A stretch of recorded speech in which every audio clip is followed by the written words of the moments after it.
राहुल गांधी के बारे में तो कौन नहीं जानता।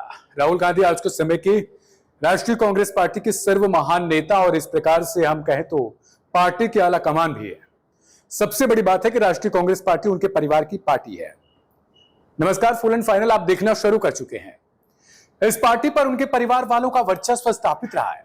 ऐसे में राहुल गांधी के बारे में जानना आवश्यक है कि राहुल गांधी का जन्म कहां हुआ था, कब हुआ था और कैसे उन्होंने अपने जीवन, शिक्षा से लेकर परिवार और राजनीतिक तक का सफर जो है, उसके अलावा उपलब्धियां, कुल संपत्ति और सोशल मीडिया का लिंक, अगर आप उनके बारे में कुछ भी नहीं जानते तो हमारे साथ अभी तक बने रहिए।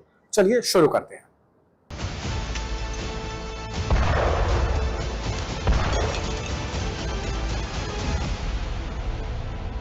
1970 को नई दिल्ली में राहुल गांधी का जन्म हुआ था। उनके पिता को जाने माने राजनीति और देश के पूर्व प्रधानमंत्री रह चुके हैं और उनकी मां सोनिया गांधी जी एक राजनेता हैं। आसान शब्दों में कहें तो राहुल गांधी का संबंध राजनीतिक परिवार से है। यही कारण है कि राहुल गांधी का बचपन राजनीतिक परिवेश में व्यतीत हुआ और उनके दादी और उनके परनाना दोनों देश के पूर्व प्रधानमंत्री रह चुके हैं। इसके अलावा उनका बचपन काफी शान शौकत में गुजरा है। राहुल गांधी ने अपनी प्राथमिक शिक्षा दिल्ली सेंट कोलंबस स्कूल से प्राप्त की। इसके बाद उत्तराखंड दून विद्यालय में पढ़ने के लिए चले गए। किसी स्कूल से उनके पिता ने भी शिक्षा प्राप्त की थी, लेकिन 1980 के दशक में उनके दादी इंदिरा गांधी की मौत के बाद सुरक्षा कारणों से उन्हें स्कूल की पढ़ाई छोड़नी पड़ी और उस घर पर ही उन्होंने अपने आगे की शिक्षा प्राप्त की। उसके बाद उन्होंने हार्वर्ड विश्वविद्यालय के रोलिंस कॉलेज फ्लोरिडा से कला में स्नातक की डिग्री हासिल की। 1995 में कैम्ब्रिज विश्वविद्यालय के ट्रिनिटी कॉलेज से एमफिल की उपाधि प्राप्त की। राहुल गांधी ने अपने राजनीतिक करियर की शुरुआत 2004 में किया था, यानी जब मनमोहन सरकार पहली बार सत्ता में आने वाली थी। मनमोहन सरकार, न कि कांग्रेस, जहां पर उन्होंने पहली बार अमेठी से लोकसभा का चुनाव लड़ा और भारी बहुमत से उन्हें जीत हासिल हुई। 2006 में उन्होंने अपनी बहन के साथ मिलकर लोकसभा चुनाव का प्रचार किया था, जिसके कारण उनके पार्टी को लोकसभा में अच्छा खासा सफलता भी प्राप्त हुई थी। वहीं से यह समझ आने लगा सभी को कि अब आने वाला कांग्रेस का जो नेतृत्व होगा वो प्रियंका गांधी और राहुल गांधी के सहारे आगे बढ़ेगा। अफसोस कि ये हो नहीं सका। राहुल गांधी उस तरीके से खड़े नहीं उतर सके। आज के परिदृश्य की बात छोड़कर मैं 2006 से लेकर 2021-22 तक के परिदृश्य की बात कर रहा हूं। राहुल गांधी उस तरीके से परिपक्व नेता के तौर पर उभर ही नहीं सके और ना ही उन्हें पप्पू नाम से आगे बढ़ना पड़ा, क्योंकि वही नाम जो बीजेपी ने रख दिया और उसी नाम के सहारे उनको 2021-22 तक जीना पड़ा। 2007 में इन्हें भारतीय राष्ट्रीय छात्र संघ और पार्टी के युवा संघ के सचिव बना दिया गया। इसके बाद 2008 में इन्होंने पार्टी में 40 नई युवाओं को समृद्ध किया, जो विभिन्न क्षेत्रों में महारत हासिल करते थे। अब इसके अलावा उनके प्रयास से उसी साल कांग्रेस में 20,000 से 25,000 नए कार्यकर्ता सम्मिलित हुए।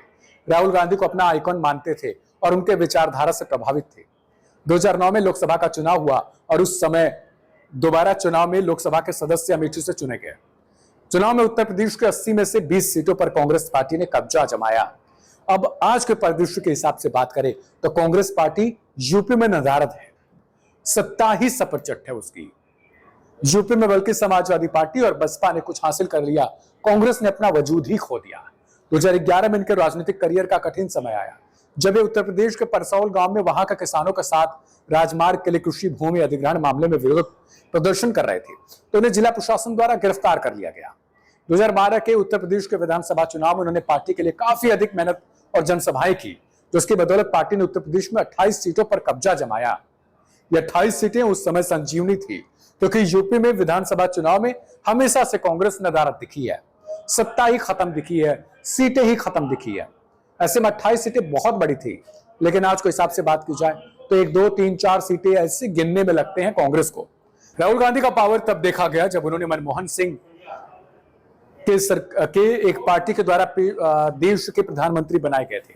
उनकी आलोचना और मनमोहन सिंह ने एक अध्यादेश जारी किया गया तो उसे राहुल गांधी ने फाड़ दिया। उनके जीवन का सबसे बुरा दिन तब आया जब 2014 में वो अपनी सीट तो बचा गए, लेकिन उनकी पार्टी की करारी हार हुई। इसके बाद 2019 के लोकसभा चुनाव में पार्टी उनके नेतृत्व में बीजेपी के खिलाफ लोकसभा का चुनाव लड़ा और इस चुनाव में उन्हें करारी हार का सामना करना पड़ा। सबसे महत्वपूर्ण बात रही कि उस चुनाव में वह अपनी खुद की सीट अमेठी हार गए, जो अपने आप में एक बहुत बड़ा राजनीतिक उलटफेर माना गया। तो उसके बाद उन्होंने अपनी पार्टी के अध्यक्ष पद से इस्तीफा दे दिया। राहुल गांधी की उपलब्धियों के बारे में बात करें तो हम आसान शब्दों में कहें तो उनके जीवन की कोई ऐसी उपलब्धि नहीं है जो इसके विषय में हम चर्चा कर सके। क्योंकि राहुल गांधी का पॉलिटिकल करियर उतना सफल नहीं रहा जितना होना चाहिए।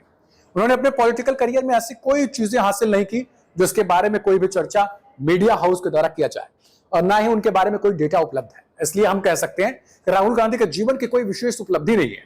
हालांकि उन्होंने अपने नेतृत्व में कुछ चुनाव कांग्रेस पार्टी जीत पाई है। जैसे 2018 में मध्य प्रदेश, छत्तीसगढ़, राजस्थान के चुनाव हुए थे। उन चुनाव में कांग्रेस पार्टी को विजय हासिल हुई थी, जिसका पूरा क्रेडिट राहुल गांधी को कांग्रेस पार्टी ने दिया था। राहुल गांधी की कुल संपत्ति की बात करेंगे आप, क्योंकि कुछ और तो नहीं मिला। उनकी कुल संपत्ति 2018 के आंकड़ों के मुताबिक $3 मिलियन के लगभग है, जिसमें विभिन्न प्रकार की संपत्तियां सम्मिलित हैं। इनमें हम बात करेंगे अचल संपत्ति 1.3 करोड़ रुपीस। चल संपत्ति की बात करें तो 8 करोड़ रुपए, व्यक्तिगत निवेश 1 करोड़, पिछले वर्ष आय जो थी वो 92 लाख रुपए थी। जब आज के राहुल गांधी की चर्चा न करें तो बहुत बेईमानी होगी। आज के समय में राहुल गांधी 7 दिन के ब्रिटेन दौरे पर हैं। ऐसे में उनके इस दौरे की शुरुआत कैम्ब्रिज यूनिवर्सिटी में लेक्चर के साथ होती है। कैम्ब्रिज के बिजनेस स्कूल के छात्र रहे Rahul Gandhi learning to listen in the 21st century विषय पर छात्रों को संबोधित करेंगे। इस दौरान वो बिग डेटा एंड डेमोक्रेसी और इंडिया चाइना रिलेशंस पर भी बात करेंगे। वे भारतीय प्रवासियों को भी संबोधित करेंगे। कांग्रेस नेता राहुल गांधी 7 दिन के ब्रिटेन दौरे पर रहे, कैम्ब्रिज यूनिवर्सिटी में लेक्चर देंगे, ये पहले ही हम आपको बता चुके। लेकिन उनकी एक फोटो सामने आई है, इसमें राहुल गांधी नए लुक में नजर आ रहे हैं। फोटो में राहुल गांधी की दाढ़ी कटी हुई नजर आ रही है। उन्होंने कोट टाई पहनी हुई है, ऊपर से जैकेट भी पहन रखा है। दरअसल राहुल गांधी ने भारत जोड़ो यात्रा निकाली थी। यह यात्रा 3570 किलोमीटर की थी। राहुल यात्रा के दौरान एक सफेद टी शर्ट में नजर आए थे। यात्रा के दौरान राहुल गांधी की दाढ़ी भी काफी बढ़ गई थी। अब राहुल गांधी ब्रिटेन में हैं तो नए लुक में आ गए। लिहाजा जाते जाते आपको संसद में उनका एक परिपक्व नेता के तौर पर नरेंद्र मोदी पर जो हमलावर था उसको सुनवाकर खत्म करते हैं।